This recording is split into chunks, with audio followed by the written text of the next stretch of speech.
and obviously, They're you not know, leaders. I just not to do it all, but how about that?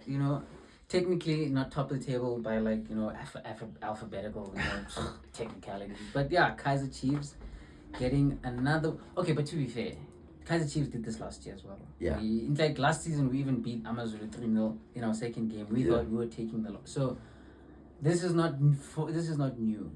Usually Chiefs we tend to like do this, and then by like game like number 5 against like a TS Galaxy, but again we take the games as they come, and another game, another win, another conflicting performance, if I would say. I think for me, from watching the game, Polokwane City, we obviously we play a very high line. Yeah. We want to push up the field. We want to get bodies into the box, fly, bombing forward, long balls. But obviously, when we get caught out, I think it's still a problem. It's still a big problem, even from last season, a big problem. And I think to the point where I have to say a massive credit to Peterson.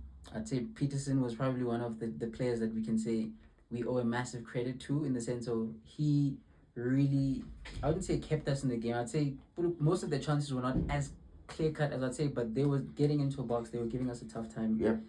And it's interesting to see Peterson going from first choice to third choice to second choice, now to first choice again. And the fact that he was the goalkeeper that played in the Nedbank Cup final last year, that we won. And a pretty, and I'm just thinking to myself, I'm like, okay, credit to him in the sense of just like, he was able to just get a lot of good saves, because that department ever since Kune left was a big problem. And I'd say I'm keenly hoping that he can like just, if anything, I'm just hoping that we can have performances that at least 7 out of 10 each game. I'm not expecting you to be a world beater. I'm just expecting you to be consistent. Yeah. But in terms of the play overall, I'd say we also created a lot of good chances. I'd say I saw a lot of great play. I'd say Lilebo, another player that I'd say I was very frustrated with last season, because he always shows you that he can, like, he has the attacking intent. He has he's got a great burst of pace. But obviously, he's also a bit. He tends to be a bit predictable in the sense of he always likes to, and sometimes players can read that. But even in this game, he found himself in a lot of great positions. I think he should have buried a lot of opportunities. And again, first couple of games, we can have that mercy. But it's how many games before people start likening you to a Chiba Vero? Because Chiba Vero was another player way back when you were just like, okay, he's strong, imposing, but he just doesn't give off the chance. He doesn't finish his food. Yeah. And at first he's just saying he'll grow into it. A year later, you know what I mean? So unfortunately, but I like the fact that he's growing into confidence. I like the fact that I liked what I saw from him. But also I want to say Tabuso Munyane. Well, I think he had a great performance. Yeah. I'd say him, and obviously Aiden McCarthy. From a defensive point of view, another man of the match performance, back to back. And I'm just saying, hey man, great. I love when we buy players and we're able to integrate, but I love when we get players from our developmental, from Diski Challenger, from the reserve team, because it just kind of shows again that we can still promote from the youth. And I like the fact that he's slowly cementing himself. Dudley is sweating watching all of these performances. But that's good in terms of, I'm looking at it from a fundamental perspective. McCarthy, Dudley, that's more depth for our centre back department. But I'm also looking at, as you mentioned, Tabiso Monyane, that right side, bro. Monyane and Lilebo down that right side. I can see they're starting to slowly, hopefully. Obviously, I'd say there was a change of formation in this game. Obviously, we were playing a front two in the first game, and this time we were playing a lot of rotation, a lot of the players. And I was just thinking to myself, I'm like, okay, how, obviously, I like the fact that we're kind of switching it up. Yeah. And we still have a lot that we need to work on in the season. I'd say, I don't know if it seems like our business is done for the season. I don't see us. Nah, you only just need to get work permits to your new signings, Silva and who's the other Mlungu. I forgot his name at the moment. But but okay, I'd say obviously we need to give a massive credit to the Spacely Ndlovu coming off the bench, and I just have to say Polokwane City, what woeful defending. Yeah. Woeful defending. I was just like, oh boy, that was very I think, I was at I was thinking to myself, the way we were playing, even though we did concede a lot of chances, I was like, I do feel like Chiefs will get. There's certain games where like they're creating chances, they feel like they're in the flow of the game state. They're like, okay, but when it was pushing to like 60th minute, 70th minute, you're like, hey. And I think players like Utuba, I was not quite impressed with his. He didn't really impose himself in the game. I didn't see him like in the game. I'm just wondering that, you know what, and even the likes of Sereno again. I'd say he created a couple of good chances, stringed a lot of good passes, but also again another player that you're just thinking, people that you're looking towards as in like they will do something for us. That didn't work. And he came off the bench and he scored a pretty good goal, to be fair. I'd say low driven shot to the bottom corner. But the play before that. And the play before that, to be fair, it was also pretty good as well. And massive credit as well to him for getting that opportunity. I'm excited to see. You see, one thing about Chiefs that I always appreciate, we always know how to integrate players into the game, especially when we need a performance. That's something that we've always been able to do. Even last season. Did that in the previous game. Precisely. The Duprees and all the like. So I hope that we can use that throughout the season. I know that, first 2 games, everyone is excited. Coast Nation is high on momentum. The moment that we get that first loss or that first draw, let's learn from that. Let's see how we can like sort of just move from that, because I know in the season I don't really know what I'd say looking at the season, most probably objectives, let's go deep in CAF. Let's see if we can win another trophy, Carling Cup maybe, or whatever. But I'm just thinking, but again, more consistency on the pitch. Let's start solidifying a starting 11 and a good squad that can.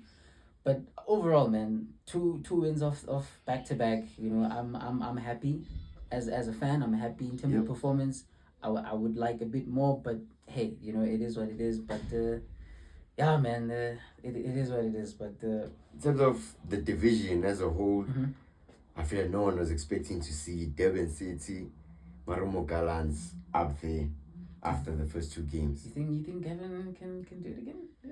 A bit of a throwback? Maybe top 8 push. Because I think is he not the last coach to win the league that wasn't the big 3? Yeah, big visits with 16, 17. So his CV speaks for himself. He knows how to win games. He knows that. Darren Keith goal. Darren Keith. No. You don't think so? No, I just feel like maybe they don't have enough for attacking obviously throughout the whole season. Obviously, first 2 games, good performance, 2 clean sheets.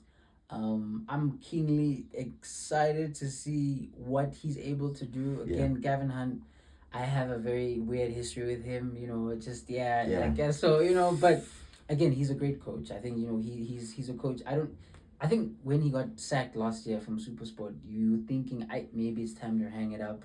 And obviously Gavin is not going to hang it up. No, that's what I'm saying. Obviously, SuperSport, they're gone. So obviously, and he was a big component of that because he was the coach. So I just mean in the sense of, you thought that, okay, maybe it's time, this was his Gordon Iggerson towards the end of it. Exactly. You're just like, I don't know about this. So I'm interested to see, but obviously I like the fact that, okay, you have the Durban Cities, Maruma Gallants, Sukukunes, and the like. And obviously a team that we kind of noted in the first game, Siwele. Yeah. Massive win. They were the winners of game week 1. Yeah. And they lost to the newly promoted Orbit College, led by Mnampule Salem, by the way. They lost 1-0 away. This game made me think that maybe, just maybe, they're gonna be like a home team, where like when you play them at home, it's gonna be a tough fixture. The stadium is gonna be packed out. They're gonna make it tough for you. But away from home, I don't see nothing much from them coming this season. Interesting. I'm interested just to see what the outfit is gonna be, because obviously we don't really know what to expect from them. Yeah.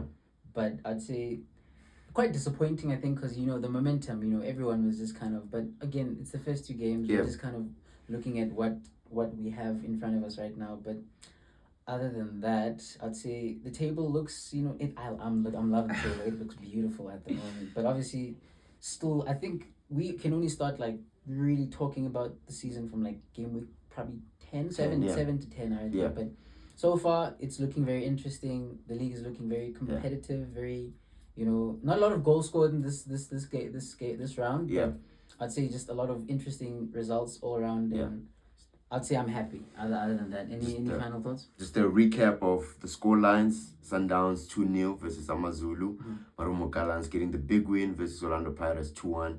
Orbit College 1-0 versus Siwelele FC. Durban City winning versus Chipa United 1-0. Kaizer Chiefs getting another 3 points against Polokwane City 1-0. Golden Arrows getting their first win of the season against the KZN rivals Richards Bay FC. A weird game, that one too, because if I tell you, Richards Bay were all over. Like, they did not. That was a game where you just like smash and grab completely. So massive credit to Umangoba, just kind of, But yeah.